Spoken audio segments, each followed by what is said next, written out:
Here are today's top news stories and why they matter. The humanitarian crisis in Eastern Democratic Republic of Congo is worsening as the conflict there remains unresolved. Millions have been displaced and in dire need of humanitarian assistance, but U.S. pause on foreign aid has exacerbated the woes of people. So why is the aid cut a huge blow? Humanitarian operations in the DRC last year were 70% funded by Washington, according to top UN aid officials. In 2024, the UN Humanitarian Response Plan for DRC received $1.3 billion, of which $910 million came from the United States. US President Donald Trump's pause on foreign aid last month now means some programs have had to shut down. Meanwhile, armed militants' attacks on a series of villages in the east of the country have killed over 50 people days after a call by African leaders for a ceasefire.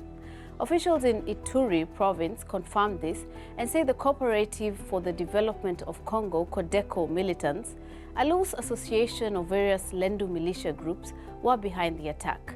The group is one of several militias fighting over territory and resources in the east of the DRC.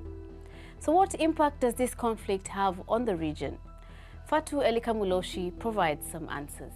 Congo shares borders with Rwanda, Burundi, Uganda, Republic of Congo, Tanzania, Central African Republic, South Sudan, Zambia, and Angola. Most countries in Africa have expressed concern about the latest escalation.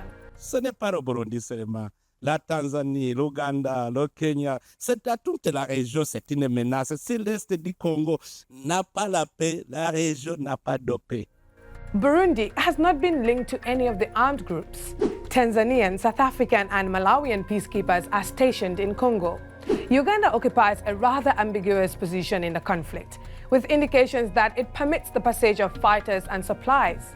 Many countries and leaders have attempted to mediate in the conflict, even Nelson Mandela in the 1990s, and more recently, President João Lourenço of Angola.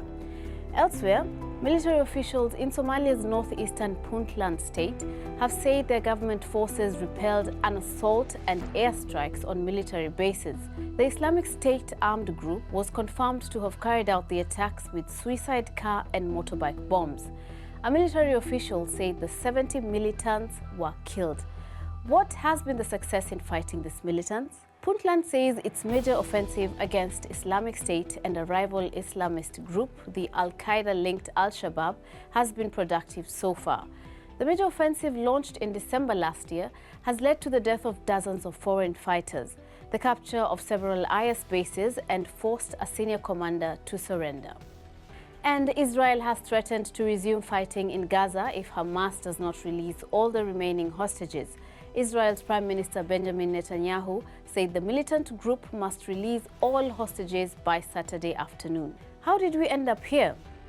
Hamas accuses Israel of violating the terms of the ceasefire agreement and has since cancelled its planned release of 3 hostages this coming Saturday.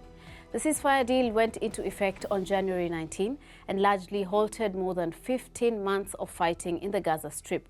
It saw 5 groups of Israeli hostages released in exchange for hundreds of Palestinians in Israeli custody. Tell us what you think. Please like, comment, and subscribe to our YouTube channel, DW Africa.